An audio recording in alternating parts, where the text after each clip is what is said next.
নমস্কার। হঠাৎ করে চোখের পাতা কাঁপছে বা লাফাচ্ছে আর থামতেই চাইছে না। আপনি কি ভেবেছেন এটা কি ধরনের শরীরের রোগের লক্ষণ, নাকি কেউ আপনার কথা ভাবছে? আসলে ব্যাপারটা কি? আমাদের সমাজ একটা প্রচলিত ধারণা রাখে, অনেকে বলেন ডান চোখ লাফালে শুভ, বাঁ চোখ লাফালে অশুভ।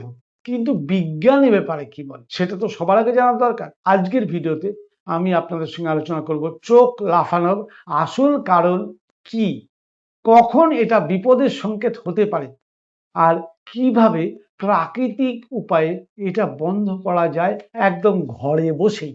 সবচেয়ে গুরুত্বপূর্ণ কথাটা আমি একবারে শেষে বলবো, তাই ভিডিওটা শেষ পর্যন্ত দেখা খুব দরকার। আমি ডায়েটিশিয়ান সুজয় চৌধুরী। এই চ্যানেলে আমরা প্রতিনিয়ত শিখি কিভাবে প্রাকৃতিক পদ্ধতিতে আধুনিক বিজ্ঞানের হাত ধরে সুস্থ, সচেতন আর সুখী জীবন যাপন করা যায়। যদি এই ধরনের তথ্য আপনার কাজে লেগে থাকে তাহলে এখনই চ্যানেলটি সাবস্ক্রাইব করুন এবং বেল আইকনটি প্রেস করে দিন। তাহলে চলুন শুরু করা যাক।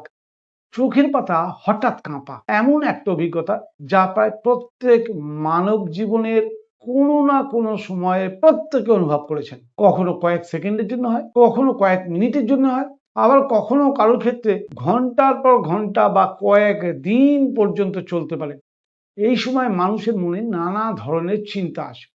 অনেকে ভাবেন মস্তিষ্কে কোনো সমস্যা হলো না তো, কেউ বলেন এটা কি স্ট্রোকের কোনো লক্ষণ, আবার কেউ বলেন আরে এগুলো কিছু না, এমনিতেই হয়। কিন্তু সত্যি কথা হলো চোখ লাফানো শরীরের একটা সংকেত। আপনার শরীর আপনাকে কিছু একটা বলতে চাইছে, আর আজ আমরা সেই সংকেতের ভাষা বুঝতে শিখব। চিকিৎসা বিজ্ঞানে এই অবস্থাকে বলা হয় মায়োকাইমিয়া। সহজ বাংলায় বলতে গেলে চোখের পাতা নিচে যে ছোট পেশিগুলো নিজের অজান্তেই বারবার সংকুচিত হতে থাকে। আমাদের চোখের পাতায় একটি গুরুত্বপূর্ণ পেশি আছে যার নাম আমাদের চোখের পাতায় একটা গুরুত্বপূর্ণ পেশি আছে যে পেশিটা আমাদের নার্ভাস সিস্টেমকে কাজের জন্য নির্দেশ দেয়। যখন কোনো কারণে স্নায়ুর সংকেত আদান প্রদানে সাময়িক ভারসাম্যের অভাব হয় তখন এই পেশি অনিয়ন্ত্রিতভাবে কাঁপতে শুরু করে। বিষয়টা অনেকটা এমন, যেমন মোবাইল টাওয়ারের নেটওয়ার্ক দুর্বল হলে কল বারবার কেটে যায়, অনেকটা সেরকম শরীরও ঠিক তেমনই সিগন্যালের ছোটখাটো গোলযোগ তৈরি করে। তাহলে এটা শরীরের সংকেত না, তাহলে সিগন্যালটা কেন কাটছে, কেন বারবার সিগন্যালটা কেটে যাচ্ছে, এটাই তো আগে জানার দরকার। এখন প্রশ্ন হলো এই গোলযোগটা কেন হয়। এখন আমি আপনার সঙ্গে 6টা প্রধান কারণ নিয়ে আলোচনা করব। এর মধ্যে একটা কারণ হয়তো আপনি প্রতিদিন নিজেই করছেন কিন্তু না জেনে, হয়তো সেটাই সমস্যার মূল কারণ। প্রথম কারণ হলো ক্লান্তি বা ঘুমের অভাব। ঘুম আমাদের স্নায়ুতন্ত্রকে বিশ্রাম দেয়, কিন্তু যখন আমরা নিয়মিত কম ঘুমাই, রাত জেগে থাকি বা ঘুমের সময় অনিয়মিত হয় তখন নার্ভাস সিস্টেম অতিরিক্ত উত্তেজিত হয়ে পড়ে। ফলে চোখের পাতার মতো সংবেদনশীল পেশিগুলোতে কাঁপাতে শুরু করতে পারে। যদি আপনি নিয়মিত রাত জাগেন তাহলে এই কারণটি আপনার ক্ষেত্রে খুবই কিন্তু গুরুত্বপূর্ণ হতে পারে। দ্বিতীয় কারণ হলো স্ট্রেস এবং অ্যাংজাইটি। এটা সম্ভবত সবচেয়ে সাধারণ কারণ। যখন আমরা মানসিক চাপে থাকি তখন শরীরে কর্টিসল নামের একটি হরমোন বেড়ে যায়।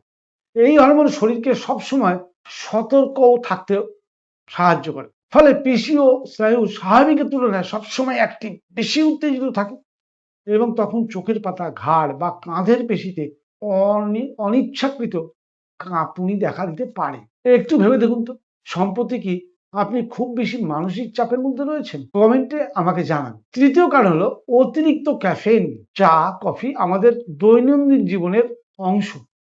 অতিরিক্ত চা বা কফি নার্ভাস সিস্টেমকে অতিরিক্ত উত্তেজিত করে। দিনে 3 থেকে 4 কাপের বেশি চা বা কফি খেলে চোখ লাফানোর প্রবণতা বেড়ে যেতে পারে।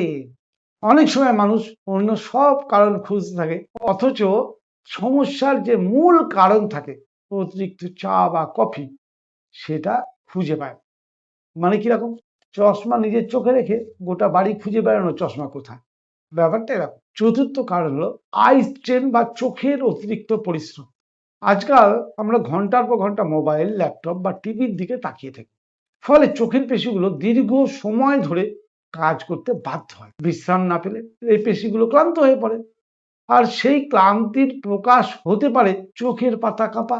তাই যদি আপনার কাজের বড় অংশ স্ক্রিনের সামনে হয়, তাহলে এই কারণটা গুরুত্ব দিয়ে ভাবাটা খুব দরকার। পঞ্চম কারণ হলো ম্যাগনেসিয়ামের ঘাটতি। এটি এমন একটা খনিজ উপাদান যা স্নায়ু বা পেশির স্বাভাবিক কার্যকারিতাটাকে নিয়ন্ত্রিত করে।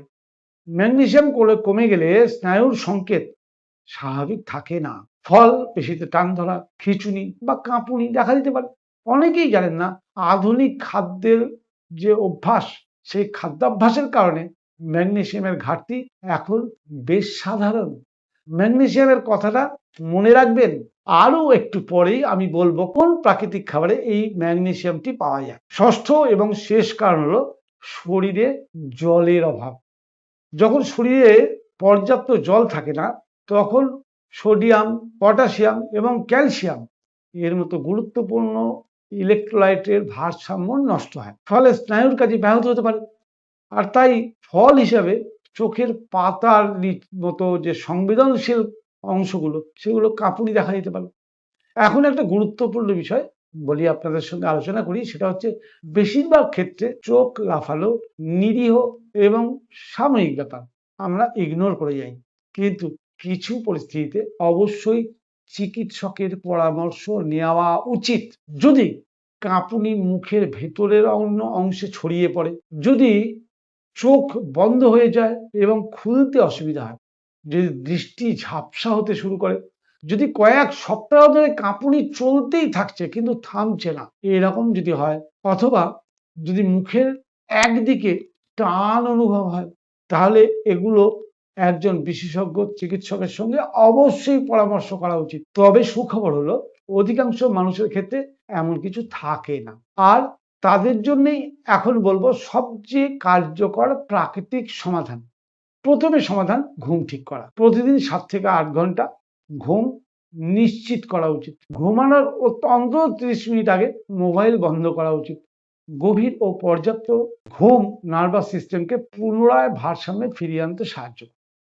দ্বিতীয় সমাধান, প্রতি 20 মিনিট স্ক্রিন দেখার পর 20 সেকেন্ডের জন্য অন্তত 20 ফুট দূরের কোনো দৃষ্টি দেখুন।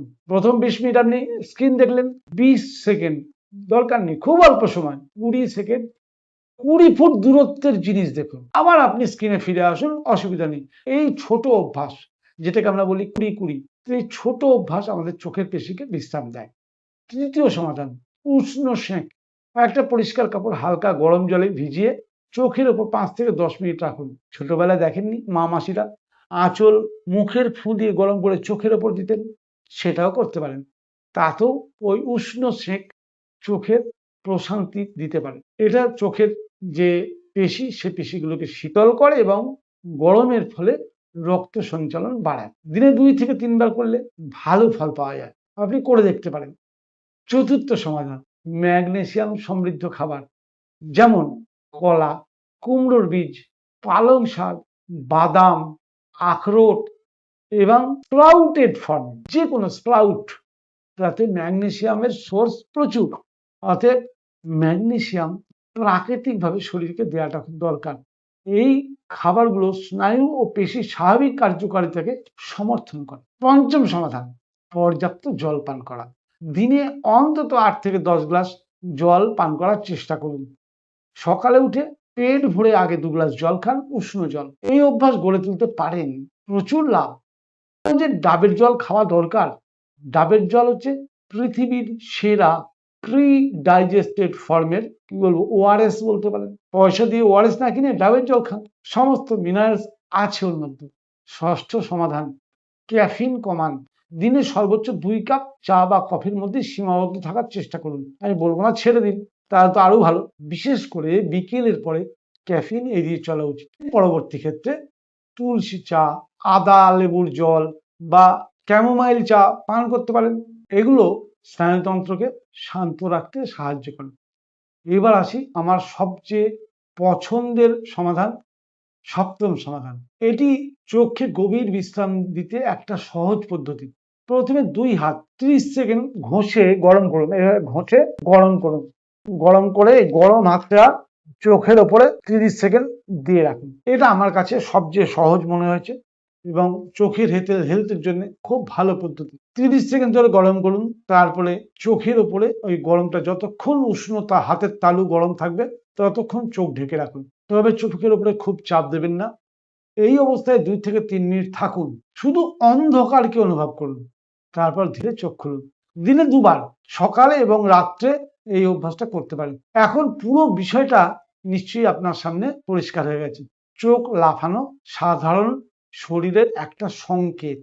এর প্রধান কারণ হলো ঘুমের অভাব, মানসিক চাপ, অতিরিক্ত ক্যাফেইন, চোখের অতিরিক্ত ব্যবহার, ম্যাগনেসিয়ামের ঘাটতি এবং শরীরে জলের অভাব। আর সমাধান হলো পর্যাপ্ত ঘুম, উষ্ণ সেঁক, ম্যাগনেসিয়াম সমৃদ্ধ খাবার, বেশি জল পান, ক্যাফেইন কমানো ও প্লামিং। যদি আপনি আগামী 7 দিনে এই অভ্যাসগুলো মেনে চলেন তাহলে নিজেই পরিবর্তন অনুভব করতে পারবেন। ব্যাপারটা খুব সহজ, কিন্তু আমার মনে হলো আপনাদের সঙ্গে আমার যে জ্ঞান সেই জ্ঞানটা শেয়ার করার দরকার, আপনাদের সঙ্গে শেয়ার করলাম। কেমন লাগলো লিখে জানাবেন। আপনার কি সত্যি চোখ লাফাতো? আর এই পদ্ধতিগুলো মেনে কি চোখ লাফানো কমলো? লিখে জানান, আমি উত্তর দেবো।